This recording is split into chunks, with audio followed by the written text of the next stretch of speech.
Good afternoon. My name is Fred Barlam, and I live right here in Phoenix. I've been an educator since 1971 and a member of the dying American middle class. Okay, sorry. Understand, we are in the midst of a systematic planned destruction of the middle class. Teachers, policemen, firemen earning $40,000, $50,000, $60,000 a year are not the problem. These people are the scapegoats.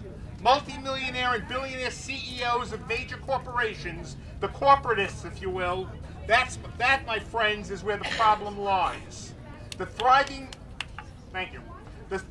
middle class of the 50s and 60s, when you were able to buy a home, buy a car, and send your kids to college on one income, no longer exists. The average middle-class family today struggles to do these things on two incomes, and unfortunately with fewer and fewer being able to do so. Up until recently, most American middle-class families could look forward to adequate income in retirement. Not anymore. The closer to retirement someone is today, the more they worry about having the dollars necessary to last through their lifetime.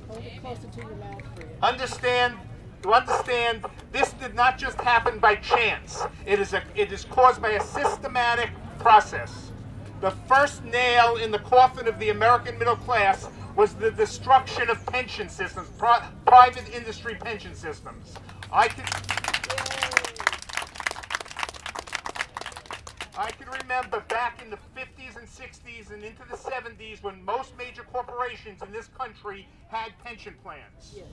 In 1978, a bill was passed that amended the IRS code, a federal bill, making 401ks permissible. The reason for 401ks was to give people an opportunity to supplement their pensions and invest money that wouldn't be taxed till they got to retirement age. That was the original reason for it, a supplement, not a pension. Yes. What major corporations did is they jumped on it. They saw this as a gold mine. What they said is, we're taking those pensions away, we're switching to 401ks. Instead of having to pay all those people pensions in retirement, all we've got to do is match 3, 4, 5% of what an employee puts into a 401k. It was a gold mine for them. It was a gold mine for Wall Street, because where is the money invested? Okay. In 1979, Johnson & Johnson was the first company to cut pensions and go on the 401k bandwagon. And you know where we are today. There are very few companies in the United States today, major corporations, that offer pensions. Okay, note that the reason that they said this would work back in the 60s and 70s was because if people have control of their own investments, they'll have more money for retirement. See how great that worked out with the Wall Street situation and the stock market situation in the last few years? This also is the same argument going on today to privatize Social Security.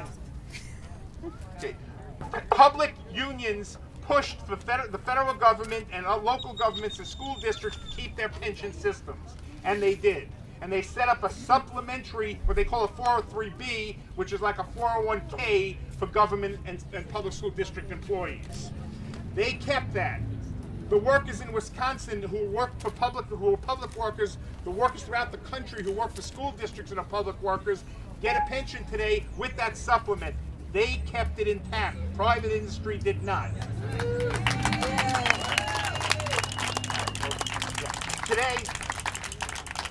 Today what's happened is that now you have all the people in the private sector who had their pensions stolen by the corporatists, screaming and yelling and blaming it on the teachers and the firemen and the policemen, when it's not their fault.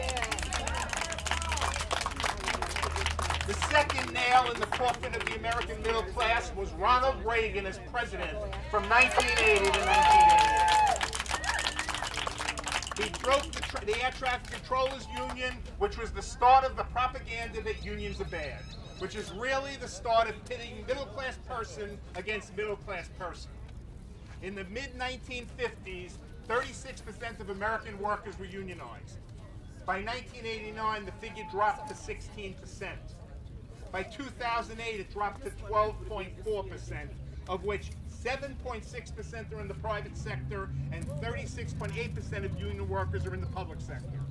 Note, when unions were the strongest in the 40s, 50s, and 60s, the economy was the strongest and the middle class thrived. Exactly. Yay!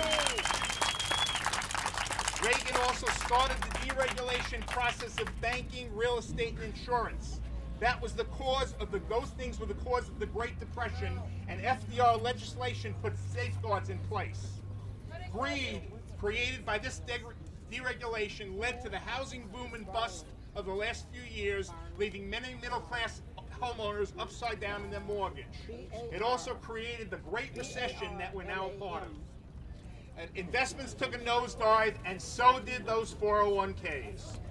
The choice for many in the middle class was to walk away from their house, get foreclosed, or have a home with diminished value. All of these equal nothing more than a lesser lifestyle. Reagan also brought us Grover Norquist and supported the Americans for Tax Reform. Grover Norquist is the starter of the Starve the Beast campaign, which says if governments don't have enough money to support programs, then they're going to have to do away with those programs. That's what's going on for the last 30 years. That's what's going on in Arizona. Every Republican legislator in this legislative building here has signed the Grover Norquist pledge to not raise taxes. That's right. That's right. Fair share. The third nail in the coffin of the American middle class is, as George Bush aptly put it, catapulting the propaganda. Corporate takeover of the media, newspapers, radio stations, TV stations, controls how we get the news and what gets through. Billionaire corporatists funding right-wing front groups like the Koch brothers, who are worth $43 billion, and fund such right-wing organizations as Americans for Prosperity, the Cato Institute, the Heritage Foundation, the Reason Foundation, Institute for Justice, Mercatus Center at George Mason University, the Federalist Society, the American Legislative Exchange Council, and the supposedly grassroots Tea Party.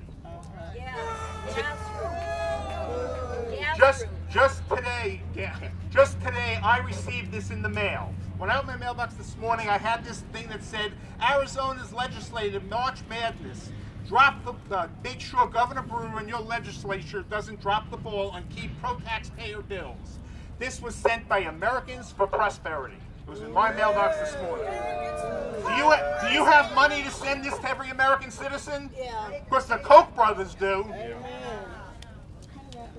Okay, I will go fast. I will quickly go through what I have because I really was going to say a lot. Okay. Okay. We've seen what happened. What? Closer to your mouth. The microphone up to your mouth. Basically, what I'm here to say is that we must take action in order to prevent the untimely death of the American middle class. We can't become a footnote in history. Amen. We are history. We are history. We are history. What we need to do is, I love the group that's here today, but we need to have 100,000 people at every capital in every state in this country, like in Wisconsin over the weekend. We need to continue to keep this peaceful, and when we need to fight together, we need to stop pitting middle-class person against middle-class person. Right. Our job is to educate people, educate those in the Tea Party, educate people to understand what's really going on before it'll be too late and no understanding will matter. Thank you very much and have a good evening.